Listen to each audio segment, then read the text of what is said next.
So I just got inspiration. It's something not related to my normal videos that I usually do, but it's something that kind of bothers me, and it kind of hit me a little bit after reading a post from a foundation that started following many years ago, and this is the first time I've seen a post from them in a long time, and kind of struck a nerve with me, and it leads me to the inspiration for this video.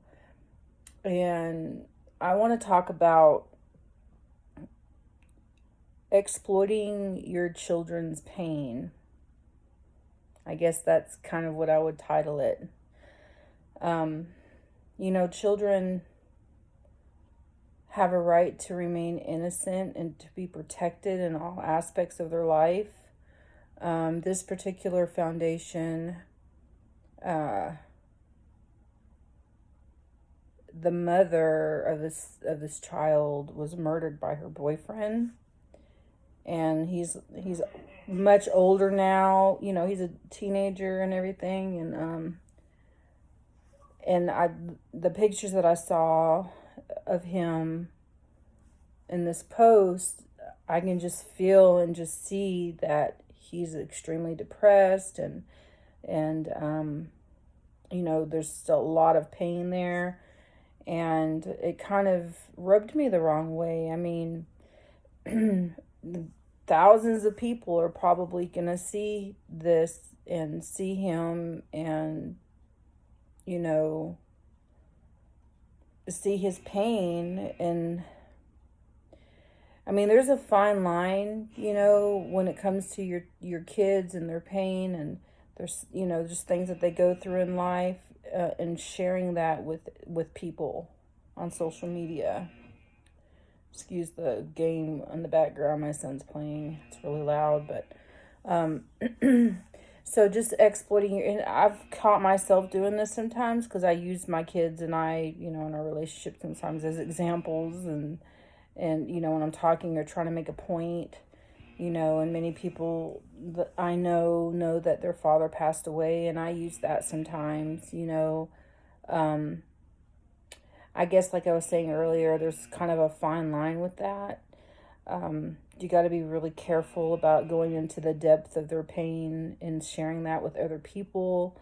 And of course, there has to be a good intention behind it. Don't use it to hurt your kids or use it to get money.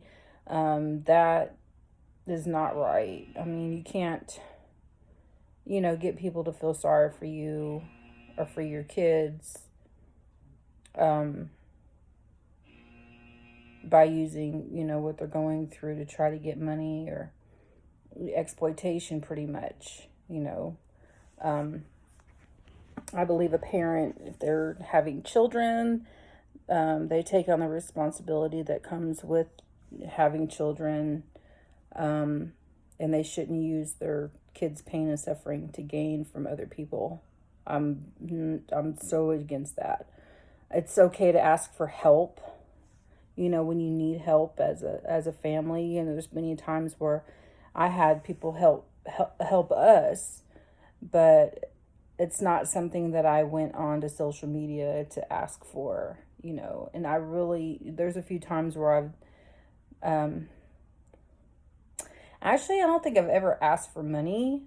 When we were kicked out, my ex-husband kicked us out in the first part of January, where it was freezing outside, and we were 3 hours away from home.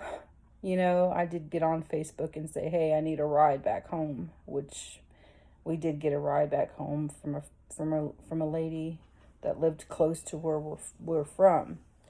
Other than that, when we were doing ministry work, we did ask for help with that, for like fundraising stuff. But using your kids' pain and suffering to gain monetarily is, it kind of rubs me the wrong way.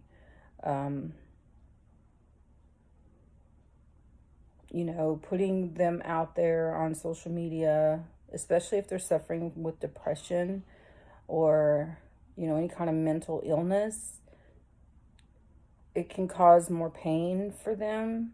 And, I'm just saying we have to be really careful about what we say and, how we share our woes with other people. Not saying like fundraising, things like that. I'm not talking about that. God knows I did a lot of that with them growing up, playing baseball and stuff like that. So I'm talking about using their pain and suffering to gain from others. Because it there's legit reasons, I'm sure, like if something happened and they need money for surgery or something like that, and there's GoFundMe for things like that. I get that. My main thing is exploiting their pain. I mean, talking about what they're going through and how their mental illness or mental state, and sharing that with other people.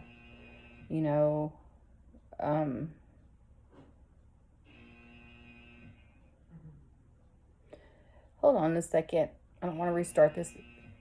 Zed, can you turn that down, please? A little bit.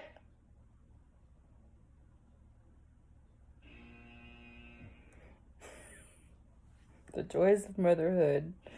He's 19 and he still doesn't listen to me. Anyway, so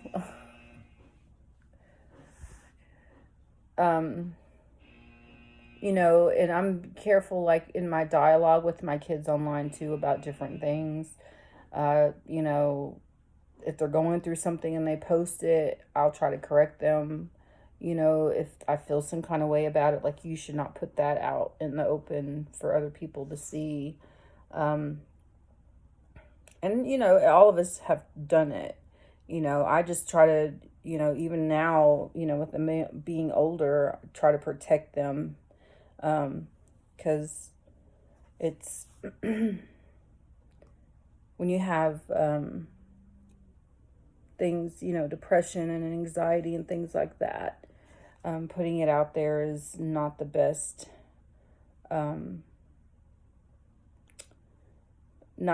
way to get attention, or help. If they need help, then yes, definitely, try to find help. If you need to use social media to do that, I get it.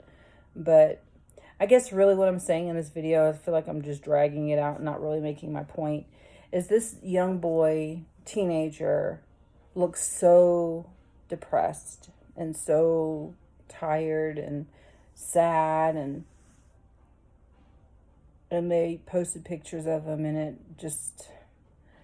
didn't feel right. It didn't settle right with me. Don't know who's taking care of him or whatnot. I didn't even really read. I just saw his pictures. So anyway, just be careful what you post on social media when it comes to your kids, especially when it comes to mental illness. Mental illness is it's not held in the regards that it should be, as far as, getting help, and, insurance doesn't cover it. I mean, there's all kinds of things around mental illness, and it's kind of like pushed under the rug, and it's sad that people aren't getting the help that they need because it costs so damn much. And it's real, that's a lot of the reason why I became a counselor. And, just talking to people helps. So, I hope I run into people that just need someone to talk to. Just talk therapy helps too. You don't necessarily have to go deep or anything. You could just listen to somebody, and it can make a world of difference. So, we just have to be careful about what we put out there about our kids and ourselves even. So anyway, I got a very candid video with all the horns in the background and my son yelling at me. So anyway, hope you have a good night.